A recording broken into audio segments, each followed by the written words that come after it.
Agenda at 9 સાથે હું છું હિના। એજન્ડા એટ 9 માં સૌથી પહેલા વાત કરવી છે રાજ્યના હવામાનની। તો હજુ પણ ગરમીથી રાહત મળવાના કોઈ જ એંધાણ અહીંયા દેખાઈ નથી રહ્યા। જી હા, અત્યંત ભીષણ ગરમીનો સામનો કરવા તૈયાર થઈ જાઓ ગુજરાતવાસીઓ। આજથી આગામી 4 દિવસ ભયંકર ગરમીનો સામનો કરવો પડશે। અમદાવાદમાં આજે પણ હવામાન વિભાગનું રેડ એલર્ટ છે। 2 દિવસ બાદ અમદાવાદમાં ઓરેન્જ એલર્ટ જાહેર કર્યું। ઉત્તર ગુજરાતમાં ભીષણ ગરમી વર્તાઈ રહી છે। બનાસકાંઠા, પાટણ, સાબરકાંઠા, મહેસાણામાં હીટવેવની આગાહી છે। સૌરાષ્ટ્ર કચ્છમાં આગામી 3 દિવસ હીટવેવની આગાહી છે।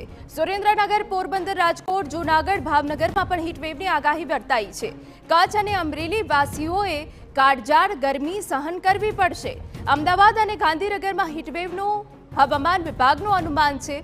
દક્ષિણ ગુજરાતમાં સુરત અને વલસાડમાં હીટવેવનું અનુમાન છે। 44 થી 45 ડિગ્રીને પાર રહી શકે છે તાપમાનનો પારો।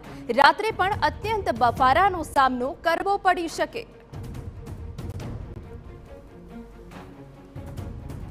તો અમદાવાદ અને ગાંધીનગરમાં હીટવેવનું હવામાન વિભાગનું અનુમાન છે। આગામી હજુ કેટલાક દિવસોમાં ગરમીથી રાહત મળવાના કોઈ જ એંધાણ નથી વર્તાઈ રહ્યા। આ તરફ દક્ષિણ ગુજરાતમાં પણ ભારે ગરમી પડી શકે છે।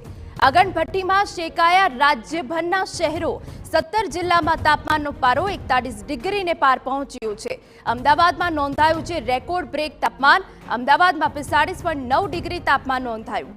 રાજ્યમાં સૌથી વધુ ગરમ સ્થળ બન્યું અમદાવાદ। જી હા, ગાંધીનગરમાં 45.7 ડિગ્રી, સુરેન્દ્રનગરમાં 45.8 ડિગ્રી, અમરેલીમાં 44.9 ડિગ્રી અને ભુજમાં 44.3 ડિગ્રી તાપમાન રહ્યું છે।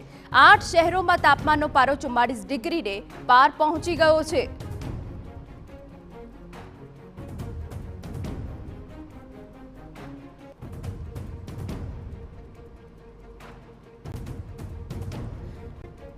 જીવલેણ ગરમીએ હાહાકાર મચાવ્યો છે। 108 ઇમરજન્સીને આવતા કોલ્સમાં ધરખમ વધારો થયો છે।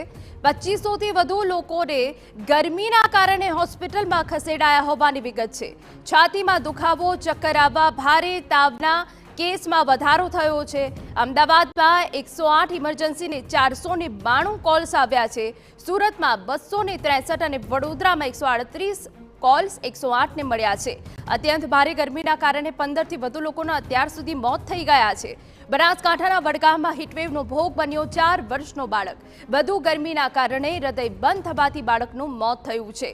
વડોદરામાં ગરમીના કારણે ગભરામણ થતા વધુ 2 વૃદ્ધના મોત થયા। છાતીમાં દુખાવો, ચક્કર તેમજ ગભરામણના કારણે મૃત્યુ થયા હોવાના અહેવાલ છે। રાજ્યમાં હીટ સ્ટ્રોકના કિસ્સામાં પણ ધરખમ વધારો થઈ રહ્યો છે।